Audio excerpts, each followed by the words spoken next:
Corsican Brothers, from the novel by Alexandre Dumas.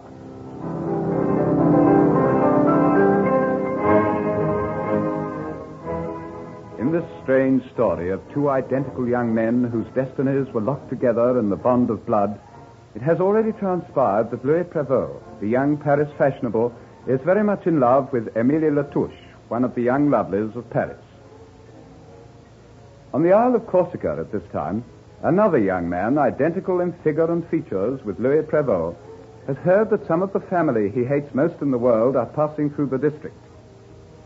It is arranged that they will ambush Dino Guidici and his daughter Marianne and shoot them. But Lucien is still strangely happy. And just at the moment when his counterpart Louis holds the beautiful Émilie Latouche in his arms on the terrace of the Marquise's home in Paris, a horse rounds the bend with a single rider in the pass of the Corsican mountains. Griffo and Lucien make ready to shoot. But there is a surge of happiness in Lucien's heart, and he stays his hand. She has seen you. Shoot, Lucien. Shoot, or she will shoot first. I can't. Oh, what is the matter with you? Oh, no. She's too beautiful. She's a tigress, and she'll draw on you if you don't. Look out, Lucien. Be careful.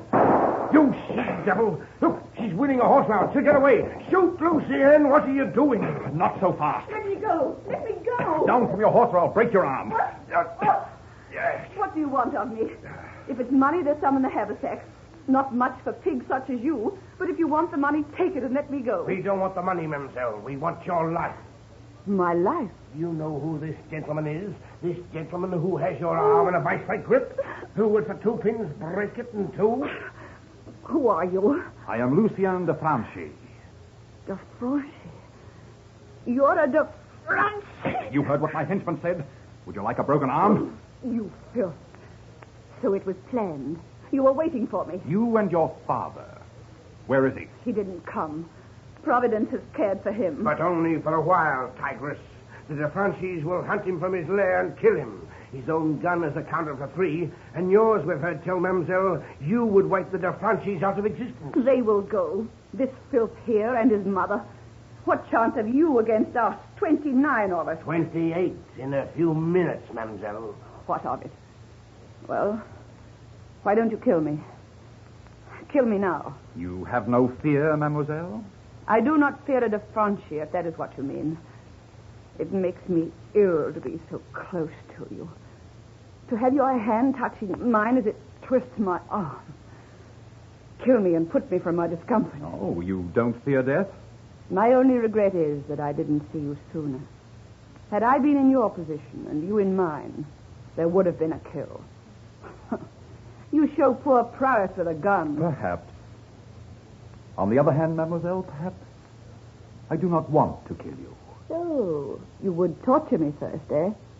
And do you think Marianne Guidici would cry out for mercy? Never, do you understand? Never. Even if you rend me apart, I would be happy to die in this way. If it were only to disappoint you with your vicious planning. They call you Tigress. It is a very good name. Well, what harm and torture have you devised? What is it to be? Even in hate, your face is beautiful. Why does beauty and viciousness go hand in hand? Oh, Griffo, quickly. One of the horses slipped loose. I'll fetch him, but watch her, Lucien. Watch that Harrison. I've heard so much about you ever since I was a little boy. And I about you. You are lucky to be alive, monsieur. When you were a baby, and my father and uncle surrounded your house and burned it down, it was fortunate that you were not taken as well. Perhaps unfortunate for you. Floater. Oh, how I hate you. Stand away from me so I can look you full in your face. And don't go near that gun. You know what that'd mean. I know a bullet is for me sooner or later. So why not fire now as I stand? I can't kill you, Marianne. No. Are you crazy? No, I'm not. I just can't kill you. You're mocking me. It's a form of your torture. No. I always thought when the first time came that I wouldn't hesitate, Marianne, even when it came to shooting a woman dead, but now I just can't do it. So, this is Lucien de Franchi. This is the hated de Franchi I'd heard so much about. The deadly shot, the expert woodsman, the mighty wrestler, the brave, the fearless. Pah! It would almost seem that you invite me to kill you. Do you want to die, Marianne? Want to die? It's something I've never thought of. Living, dying. I've been brought up with only one thought in my mind. To avenge my ancestors. And because you are at my mercy and I let you go free, you hate me all the more. I think that would be impossible. Well, you'd better go. And go quickly. When Griffo comes back with that horse, if he sees you and hears of my decision, he may not be so lenient. His fingers will itch for the trigger of his gun. You're a strange man, Lucien de Franchi. I'm in a strange mood tonight. Perhaps it's the full moon which cloaks and softens a face that must be hard in the light of day. Now go quickly. Mount your horse if you want your life. I can hear Griffo coming back. Goodbye, and thank you for nothing. Thank you for nothing? I am in your debt for my life. It's the last thing I would have wanted. From a de Franchi. Like a pale blue mist. She who is so hard, so bloodthirsty. Her face in the light of the moon is like a pale blue mist.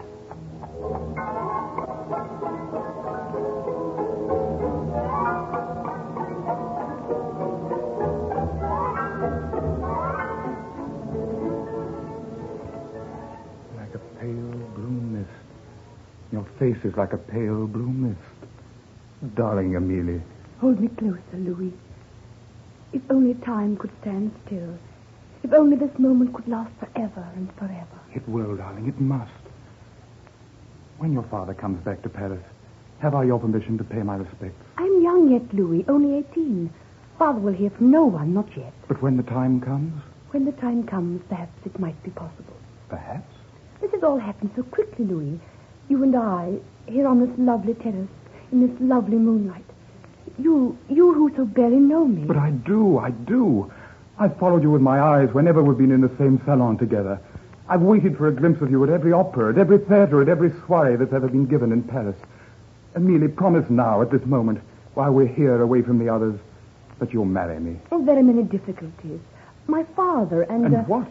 You do love me. You said so. Yes, but let us get to know each other just a little better. Could not that be possible? Possible? I'll never leave you alone from now on. You would have left me at the end of a week.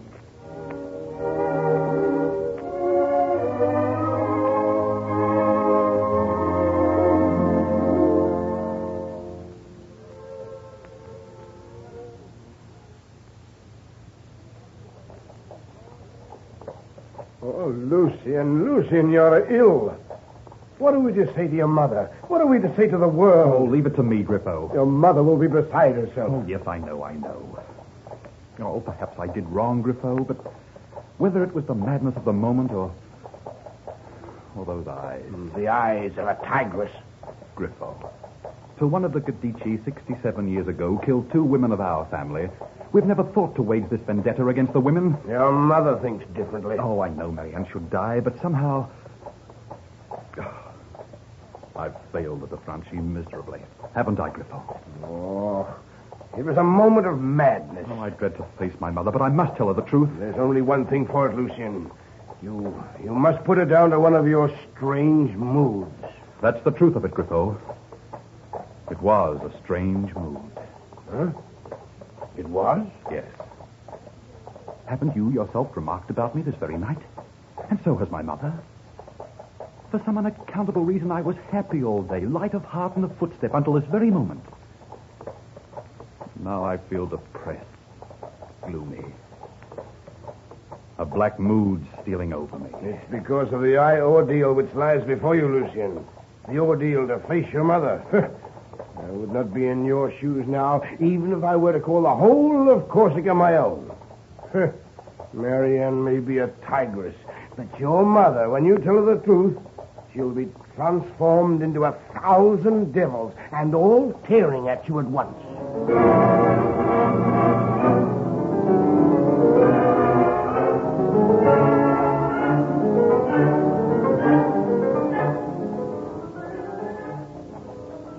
We're almost at your house, Louis, and you haven't spoken. Tired? It's 2:00. No, I'm not tired, Pierre. just a black mood. Black mood? You should be the happiest man in Paris. Didn't Amelie give you her promise? It was almost a promise. In that space of time on the terrace, Pierre, it's something that I'll turn over and over in my mind for the next month, relishing each minute, each second of the ecstasy. Then why so gloomy, since you were so successful with Amélie Latouche? Gloomy because I'll be desolate for a whole month, Pierre. She's going away to the country. Oh. I shall be left alone in Paris. Oh, so that's it.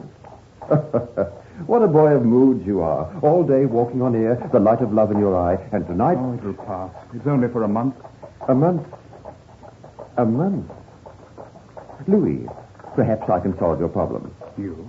How? Just a moment. I'll see you to your door. Wait, coachman. How could you possibly solve my problem? I think I mentioned that at the end of this week I'd be taking a well-earned holiday from my writings, Louis. Yes, you were contemplating a sea trip. Mm-hmm. I'm combining business with pleasure. There's an island in the Mediterranean where many strange customs are prevalent, including this extraordinary vendetta warfare.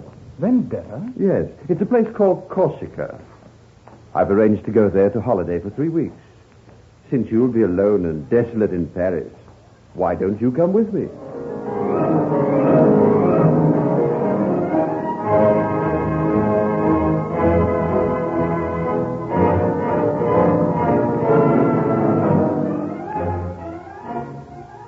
The web of destiny draws Louis and Lucien closer in this extraordinary story of twins. But how did it happen that each bears a different name? Soon the secret will be laid bare. The secret of the Corsican brothers.